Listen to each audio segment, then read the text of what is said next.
100-র উপরে মৃত্যু, জখম কম করে 1000। উত্তাল ছাত্র আন্দোলনে দিশেহারা বাংলাদেশে সবথেকে বেশি দিন ক্ষমতায় থাকা প্রধানমন্ত্রী শেখ হাসিনা। চলতি বছর জানুয়ারি মাসে চতুর্থবারের জন্য ক্ষমতায় এসেছে আওয়ামী লীগ। নতুন সরকারের মধুচন্দ্রিমা কাটতে না কাটতেই প্রশ্নে নেতৃত্ব। দেশের 64টি জেলার মধ্যে 47টি জেলাই অগ্নিগর্ভ। সংরক্ষণ বিরোধী আন্দোলন ঠেকাতে দেশে সম্পূর্ণ শাটডাউনের সিদ্ধান্ত ঘোষণা করেছে সরকার। বন্ধ বিমান পরিষেবা, থমকে রেল, চলছে না ইন্টারনেট। গোটা দেশে অনির্দিষ্টকালের জন্য বন্ধ সরকারি এবং বেসরকারি সব শিক্ষা প্রতিষ্ঠান। ক্যাম্পাসে ঢোকা নিষিদ্ধ, এমনকি সরকারি অনুমোদনপ্রাপ্ত মেডিকেল, টেক্সটাইল, ইঞ্জিনিয়ারিং কলেজের পঠন পাঠনও সম্পূর্ণভাবে বন্ধ।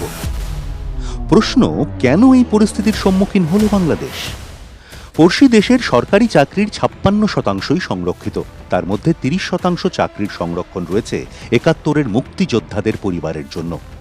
2018 সালে ছাত্রদের সংরক্ষণ বিরোধী আন্দোলনের ফলে এই সংরক্ষণ তুলে নিতে বাধ্য হয়েছিল আওয়ামী লীগ সরকার।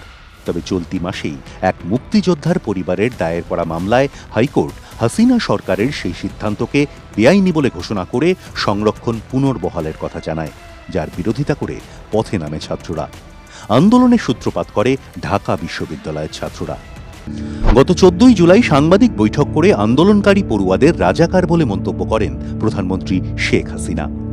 তিনি বলেন, যদি স্বাধীনতা সংগ্রামীদের পরিবার সংরক্ষণ না পায়, তাহলে কারা সংরক্ষণ পাবে? রাজাকারেরা। এরপরেই পরিস্থিতি আরও উত্তাল হয়। সংরক্ষণ বিরোধী আন্দোলনে সামিল হয় চট্টগ্রাম বিশ্ববিদ্যালয়, সাভারের জাহাঙ্গীরনগর বিশ্ববিদ্যালয়।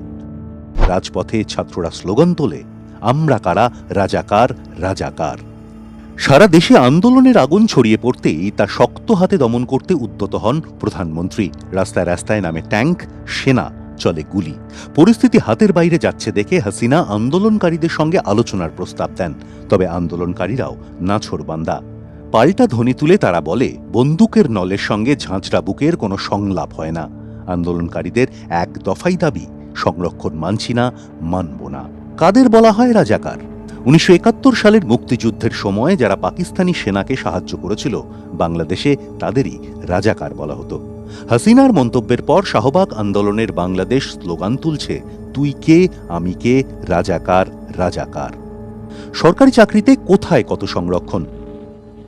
স্বাধীনতা সংগ্রামীর পরিবারের জন্য 30%, মহিলাদের জন্য 10%, অনগ্রসর জেলার জন্য 10%, উপজাতি সম্প্রদায়ের জন্য 5%, বিশেষভাবে সক্ষমদের জন্য 1%। সব মিলিয়ে সংরক্ষিত আসন 56%।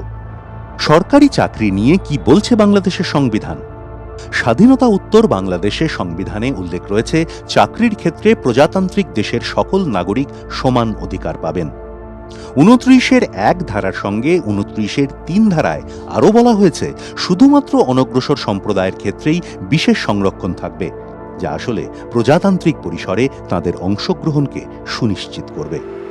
গত 5 জুলাই হাইকোর্ট যে রায় দিয়েছে, সেখানে দেশের সংরক্ষণ নীতির কথাও উল্লেখ করা হয়েছে। স্পষ্ট করে বলা হয়েছে, সরকারি এবং আধা সরকারি ক্ষেত্রে স্বাধীনতা সংগ্রামীদের পরিবারের জন্য 30% আসন সংরক্ষিত থাকবে, আর বাকি 70%-এর মধ্যে 10% সংরক্ষণ মহিলাদের জন্য। 1975 সালের 15ই আগস্ট বঙ্গবন্ধু শেখ মুজিবুর রহমানের হত্যার পর 1996 সাল পর্যন্ত এই সংরক্ষণ স্থগিত ছিল। হাসিনা প্রথমবার ক্ষমতায় আসার পরে তা আবার কার্যকর হয়। 2001 সালে হাসিনা সরকারের পতন হলে আবারও সংরক্ষণ গতি হারায়। তবে 2009 সালে পুনরায় ক্ষমতায় এসে আবারও সংরক্ষণে গতি আনেন বঙ্গবন্ধু কন্যা। 2018 সালে এই সংরক্ষণ তুলে নেওয়া নিয়ে আদালতে মামলা হয়। সেই মামলায় সংরক্ষণ পুনর্বহালের সিদ্ধান্ত ঘোষণা হওয়ার পর থেকেই ছাত্র বিক্ষোভে অস্থির বাংলাদেশ।